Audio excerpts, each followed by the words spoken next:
Capítulo 4. El despertar súbito.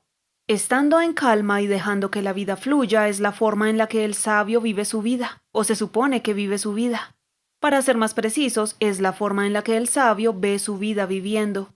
El buscador espiritual debe comprender que para el sabio no hay separación entre él y los otros. Sin embargo, en la vida cotidiana se ve claramente que el sabio responde cuando le llaman por su nombre. Y si aceptamos que un sabio no es alguien que vive como un ermitaño en una cueva del Himalaya, sino alguien que vive su vida como un ciudadano normal y que como cualquiera de nosotros disfruta de sus placeres y sufre los dolores en el momento como una entidad separada.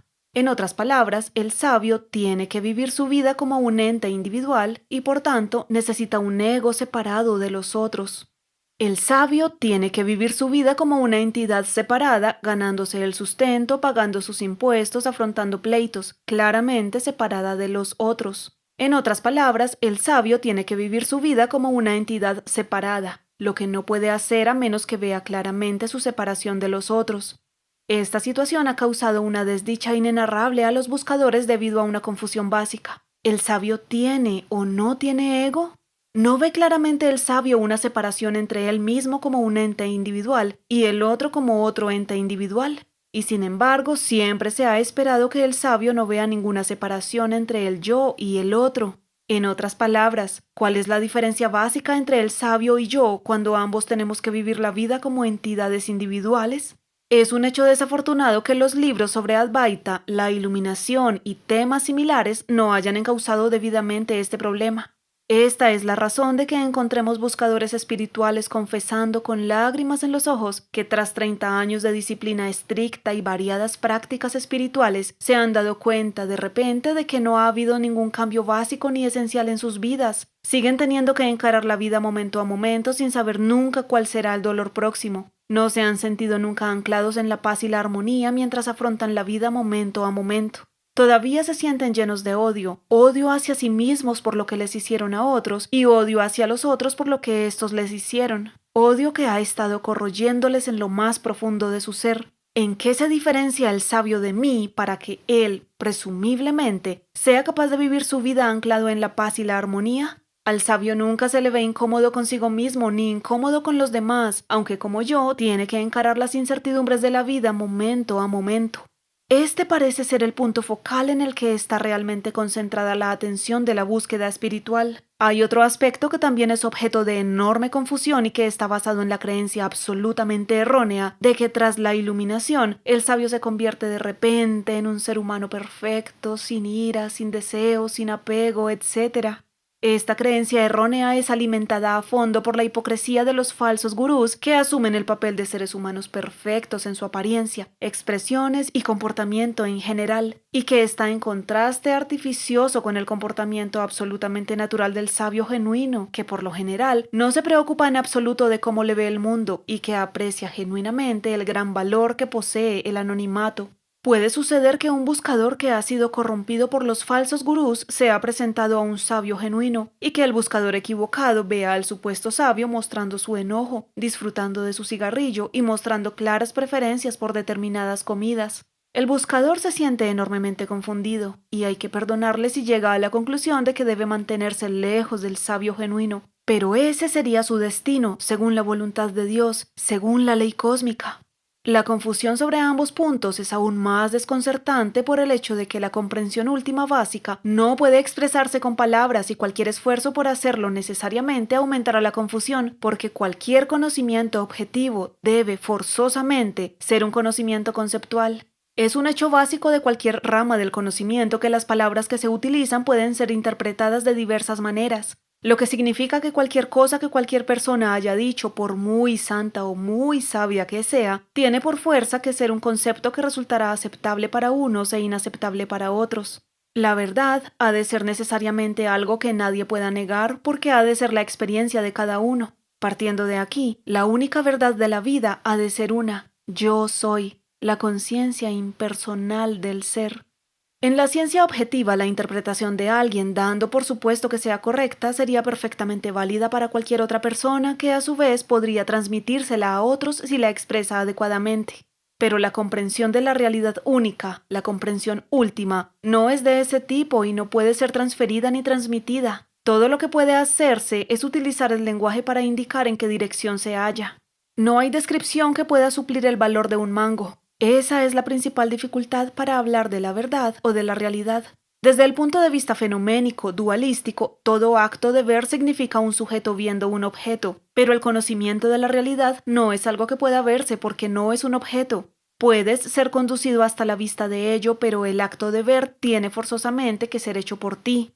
Desgraciadamente, incluso esto solo puede ser una metáfora porque la verdad, al no ser objetiva, no puede ser vista.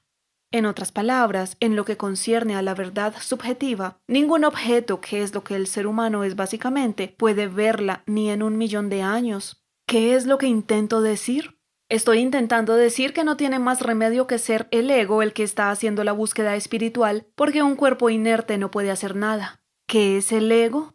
Una identificación provocada por la hipnosis divina con el organismo cuerpo-mente como entidad separada, haciendo cualquier cosa que se produzca en ese organismo, un reflejo de la fuente o conciencia en el organismo. Cualquier acto de ver hecho por el ego como una entidad separada solo puede producirse sobre la base de una relación sujeto-objeto. Un objeto como sujeto viendo otro objeto. En otras palabras, todo ver fenomenal está basado en dos objetos, cada uno viendo al otro objeto sobre las bases del sujeto-objeto. Lo que esto significa es claramente que quien realmente hace el acto de ver es la conciencia por medio de dos instrumentos cuerpo-mente, en la que cada entidad se considera a sí misma el sujeto que ve el objeto. Esto significa, en el plano fenomenal y a todos los efectos prácticos, que quien efectúa la búsqueda espiritual no es otro que el ego entidad. El ego buscando su fuente. Y sin embargo muchos maestros han dicho, mata el ego. ¿Puede uno siquiera imaginar la tremenda confusión que esto ha creado? ¿Se le pide al ego que se haga el harakiri, que se mate a sí mismo? Este es el asunto que necesita ser encauzado debidamente. Después de la iluminación, el sabio tiene que vivir el resto de su vida como una entidad separada en la misma sociedad en la que vivía antes. Por tanto, el ego tiene que seguir siendo una entidad separada mientras siga vivo el organismo cuerpo-mente. Y aún así no es posible que todos los maestros estén equivocados. Es evidente que lo que los maestros querían decir era que el sentido de separación denominado con la palabra ego tenía que ser aniquilado antes de que pueda tener lugar la iluminación. En otras palabras, es evidente que el sabio despierto, mientras su vida siga funcionando como una entidad separada, no ve ninguna separación efectiva entre los egos entidades separados. Ya tenemos el punto focal en el que concentrarnos. ¿Cómo es posible que el sabio viva su vida como una entidad claramente separada y aún así no se sienta separado de las otras entidades? La única respuesta posible es que el sabio vive su vida como una entidad separada, responsable de sus acciones ante las reglas sociales establecidas y las normas legales, habiendo comprendido en lo más profundo las palabras de Buda. Los acontecimientos suceden, los actos se realizan, las consecuencias se producen, pero no hay ningún hacedor individual de ningún acto. En otras palabras, el sabio despierto ha sido capaz de aceptar total y absolutamente que cada ego individual es solo un instrumento separado, programado especialmente a través del cual la energía primaria produce, en cualquier tiempo y lugar, exactamente aquello que debe producir según una ley cósmica conceptual aplicable a toda la eternidad, a toda manifestación fenoménica. La energía funciona igual que funciona la electricidad en todos los aparatos eléctricos, haciendo que cada aparato produzca aquello para lo que ha sido diseñado producir. Es una broma divina, quizá trágica, que este principio de no hacedor sea la base de todas las religiones. La Biblia dice, hágase tu voluntad. La religión hindú dice, tú eres el que habla, tú eres el que escucha, tú eres el que hace y tú eres el que experimenta. Y a pesar de esto, hemos sufrido guerras religiosas durante siglos. La cuestión es, ¿qué es iluminación y qué es lo que se supone que le da la autorrealización al sabio que él no tuviera hasta entonces? Autorrealización, según mi concepto, es la constatación absoluta de que los acontecimientos suceden, los actos se realizan, pero no hay ningún hacedor individual de ningún acto. Que todo lo que es conciencia funcionando como energía primaria y produciendo la manifestación de todos los sucesos, que es conciencia atestiguando el funcionamiento de esa manifestación que es la vida, tal y como la conocen los seres humanos a través de billones de seres sintientes. ¿Qué obtiene el sabio con la autorrealización? paz y armonía como ancla mientras afronta la vida momento a momento.